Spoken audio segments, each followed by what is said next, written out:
Welcome in, Irish fans. Hope you're doing well. We're going to talk a little bit of Notre Dame football today. Specifically, what we're going to talk about is we're going to talk about depth chart. I think everybody realizes what's going on with Notre Dame football right now. We fired a wide receivers coach, Coach Stuck. He's gone. We brought in a wide receivers coach. So, ended up getting a great product out of the University of Wisconsin. And hopefully, that's going to solve a lot of problems for us moving forward on the offense. Now, I'm hesitant to say that it will, right? The play calling still has been monotonous all season. We've got to give our players some opportunities with short passes and some things like that in order to really make the offense happen. So I understand why some wide receivers are leaving. They weren't really given an opportunity this year to get done what they needed to get done. All right. So we're going to spend a little bit of time, most of the 10 minutes actually, talking about depth chart, talking about transfer in, transfer out, recruiting overall, and what I think the depth chart is going to look like for 2024, along with what I think the depth chart is going to look like for our bowl game, based on what we currently know. So, let me pull up the depth chart here, and I'm just going to move this guy up here into the corner. This guy being me. All right, so here's what we got, right? Here's my depth chart predictions for 2024 prior to spring practice. We already know, or we think we know, that we're going to get Riley Leonard. That would be a beautiful thing for our quarterback prospects. For the bowl game, we're either going to have Steve Angeli or Ian Minchie start. Based on what we've seen, we can predict that it's going to be Steve Angeli. I can't see that it would be anyone else. Sam Hartman's already said that he's going to sit out the bowl game and he's going to the draft. We knew that he was going to the draft. He's completely out of eligibility. 6-year guy. He's gone. Estime, on the other hand, when we get down to the running back spot, and yes, I know we have a lot of running backs. There's a lot of guys down there. I didn't list them all out. So the two things that we don't know: will we have Audric Estime for the bowl game, and will he stay for his senior year to play running back? Will he stay on at Notre Dame? I think if he does, if Estime stays on, it's going to be him and Kendron Young, an incoming freshman, are going to be kind of our two guys, mostly overall, that we're going to see first and second string. And then, of course, we'll see a smattering of the Jardarian Price and everybody else that we've had kind of come in. Jeremiah Love. I think actually one of those guys is a senior, so we won't see him back. But you get what I mean. Now, here's the big question. What are we going to do with our receiving core? So here's what we currently have left. We have Chris Mitchell, who is a graduate student. We've got Colsey, who's hurt, but he'll come back. We've got Jaden Greathouse. We're gonna bring in a guy, Cam Williams, who is a phenomenal wide receiver. And I'm sorry, Chris Mitchell's an FIU transfer, and I don't think he's going to be able to play for our bowl game. Matt Salerno is currently out for this season. He's a grad student. I think he'll get another year of eligibility, so we may see him back next year because he's been hurt all season. So he may be able to get another year, and if he doesn't already have a year from COVID. And then Jordan Faison, who stayed on. Now, we have some guys out there in the transfer portal. I don't think those guys have to leave, right? So some of those 4 wide receivers that are out there in the transfer portal may decide, you know what, I'm going to stay with Notre Dame. I'm going to come back. I'm going to stay. I'm going to practice. They'll then play in the bowl game, and we'll definitely see some reps from them next year. One of the big issues that we're going to see with players like Cam Williams coming in and Chris Mitchell coming in is they're not going to know the system as well as like a Deion Colsey or a Jaden Greathouse or Jordan Faison, who have already been running this offensive system for a couple of years, right?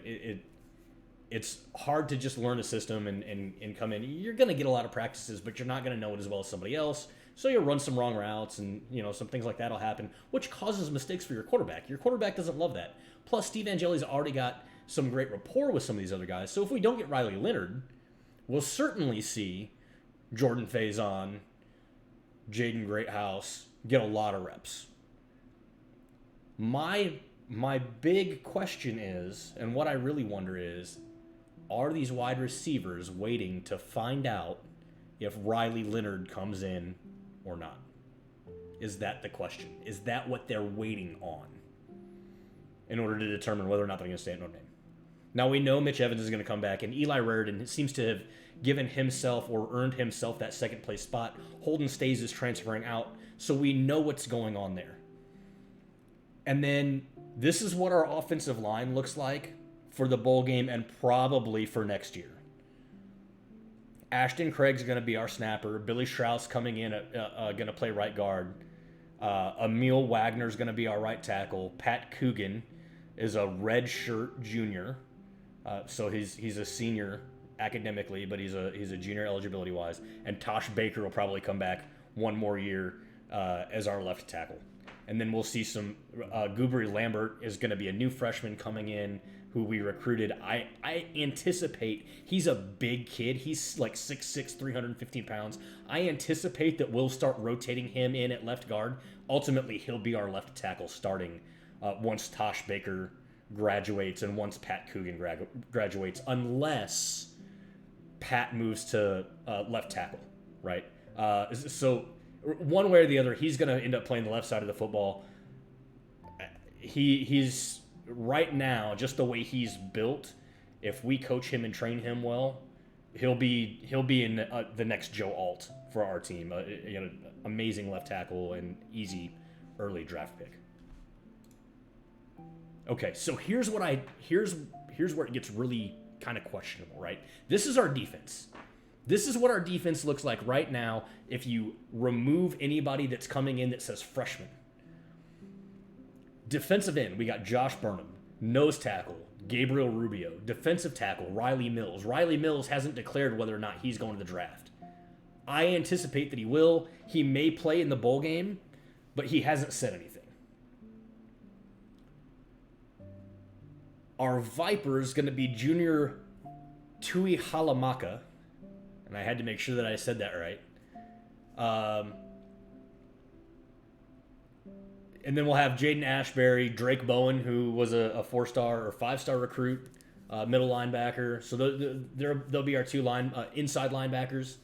And then Rovers will be Jalen Sneed, and our Viper, which is basically another defensive end, will be junior or Josh Burnham. And Josh Burnham's probably going to start at defensive end. We're also bringing in a freshman, Logan Thomas, and I wouldn't be surprised if we see Donovan Hinch get some reps, both at Viper and at defensive end, kind of rotating in between some of these younger guys until we really establish who the Viper, who the defensive end is going to be. Thomas might get a red shirt, but I know how much we like to have depth. So if we've got some guys that are pretty close overall, don't be surprised if we see some rotation there. Our big needs right now, we need a middle linebacker. We need a rover. Jalen Sneed is our only rover. Jaden Mickey is going to come in, or Jaden Mickey will be one of our two corners. We're going to lose both of our left safeties to graduation, regardless. It's just how it is, right? Xavier Watts, if he comes back, he'll be a redshirt senior.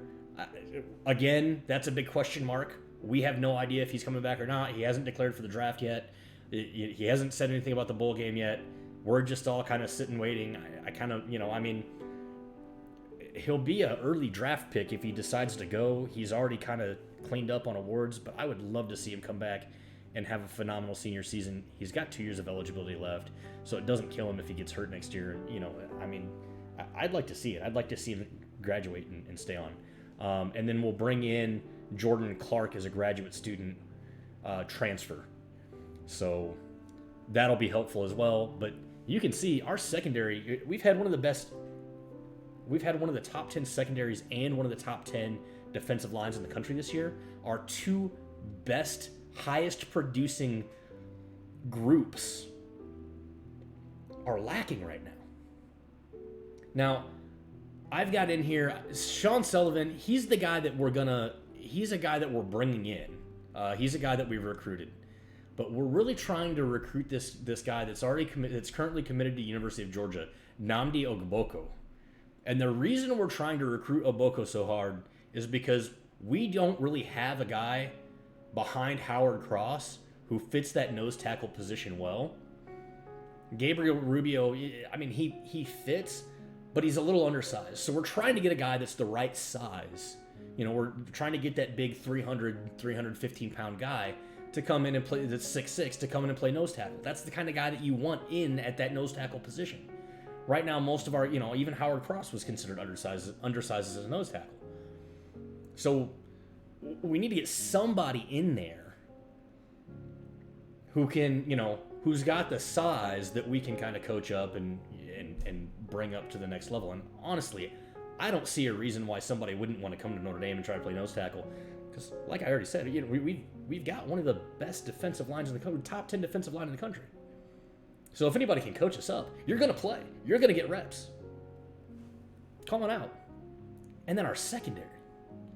That's another one that just baffles me, right? If you look at Xavier Watts, Benjamin Morrison, Jaden Mickey's played pretty good this year. What's going on, guys? And then we'll have Clarence Lewis. He'll be a grad student next year. He's a senior this year. He'll be our nickel back. That's where we're at. This is a tough situation for us as both as a team and as Irish fans. If we can't get some talent in here, and I know we've been doing an amazing job recruiting. We have recruited some amazing talent over the last couple of years. But we just don't have enough depth. And if we can't continue to get depth and get some of these players out there that are sophomores and juniors in order to, this is a high caliber first string, but there's really not a lot of talent behind them. And so we need to continue to produce that kind of thing. Now, I'll come back next week, and we'll talk a little bit about the bowl game and talk about predictions for the bowl game.